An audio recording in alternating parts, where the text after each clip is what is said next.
I'm John Welpe and I want to welcome you to Cabinet Talk. Today I have a situation where I'm running a long run of crown molding here that's more than 8 feet, so I need a seam. I'm going to show you today some pro tips on how to do a great job on seams, because let's face it, seams suck. And when we're done with this video, seams are going to suck a lot less. Here's what I'm going to do. First, I'm going to decide where to put the seam, close to the left inside corner or right outside corner. Next, I'm going to take the dimensions and write down what I need to make my cuts. Then I'm going to make a jig to hold the crown in place like an extra set of hands. I'll find the best matching pieces by comparing the ends and seeing which match the best before I make my cuts. Once I find my best matching ends, I want to know what kind of cut I'm going to make to get the best seam. Spoiler alert, it's going to be an overlapping miter, also known by many as a scarf joint. After I make my cuts, I'm going to test fit the seam, make sure everything lines up. Finally, I'm going to glue it, nail it, and detail it. And if you follow these steps, you're definitely going to have better results.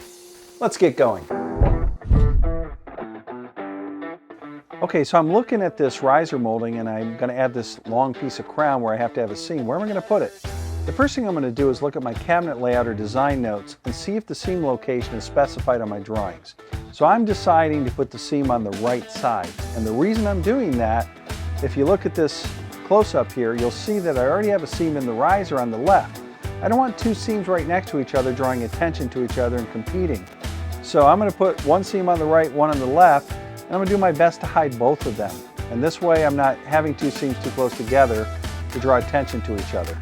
So once I've decided, I'm going to go ahead and take those measurements, write them down so I can make the cuts.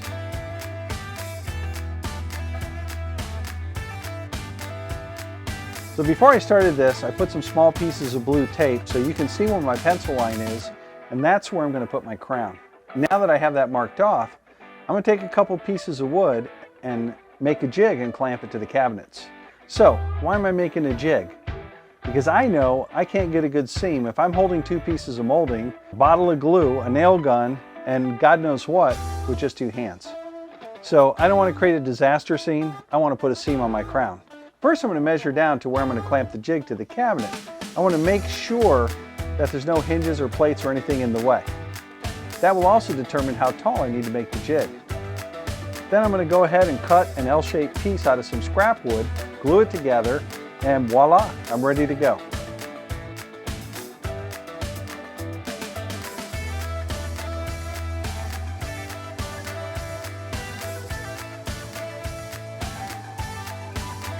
So now let's find the best matching pieces. So this example, I only have two pieces of molding.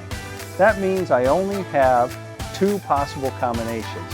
So I'm going to check and butt both ends of these pieces of molding together and see which two ends not only match the best as far as the finish goes, but also line up the best as far as the profile goes. If one piece is slightly taller or thicker than the other, the profiles will not line up very well. So this is a really important step. You don't want to skip it.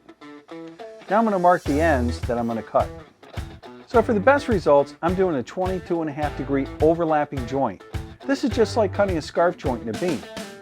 The overlapping piece will not only give you more strength, more surface for glue or adhesives, more area for you to nail through with a pin gun, but also gives you the opportunity to take a stain pen and run along the edges, so as the joint expands and contracts, you're going to see a finished background, not light going through like you would with a butt joint. The joint I'm not going to use is a butt joint. So this is why we don't do butt joints when we're doing finished crown and cabinetry. When you do a butt joint, for one, even if you line it up perfectly, you're still going to get some black lines, you're going to see more of the tear out. It just doesn't go together very well. But even if you get a perfect seam, with expansion and contraction, you're always going to see light through the joint. Every time that the crown contracts in the winter, then in the summer it's going to compress it, and your filler and your touch-up is from your wax crayon is going to get all mushy and messed up.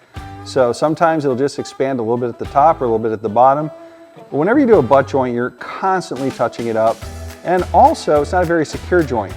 It can shift very easy when you're installing it, and you don't always get a good joint when you're nailing it together. So again, the reason we're using an overlapping miter or scarf joint is because we prefer it over a butt joint. It's just more stable, And also, as it expands and contracts, it overlaps. So you're going to finish material in the background, so you don't really see light through it. Now I'm going to cut and test fit the seam. Before I cut the left piece of crown, which I decided is my longer piece, I will cut and install a small piece on the diagonal corner cabinet.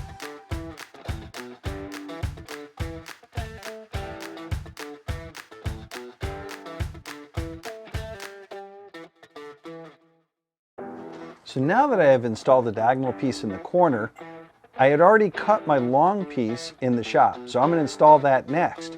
Once that's installed, I can fit the last piece that goes on the right, and then I can measure for my outside miter and cut that.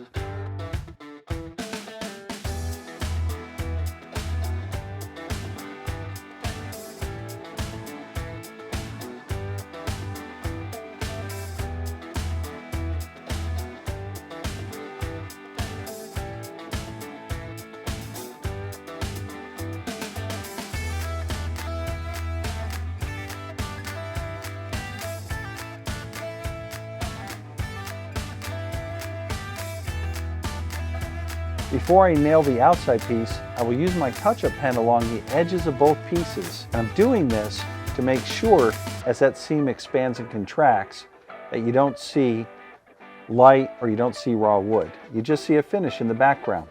Then I will spread a liberal amount of glue to both pieces.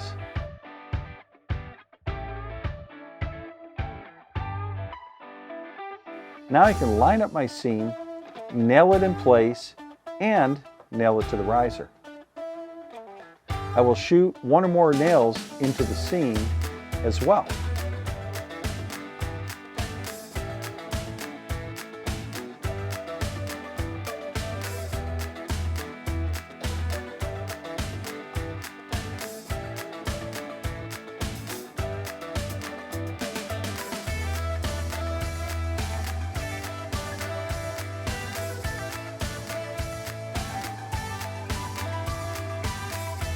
Once the crown is glued and nailed to place, I will use a touch-up pen and a wax crayon to detail the seam.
And we're done. The best seam is the one not seen. So just to review, we know that seams are a necessary evil. And I hope these tips will help you do great seams, not just on your finished crown, but all the finished moldings that you do. It's pretty much the same concept. So if you found this video useful, please like it, please subscribe, and in the comments put down anything that you'd like me to cover in the future. Thanks for watching Cabinet Talk.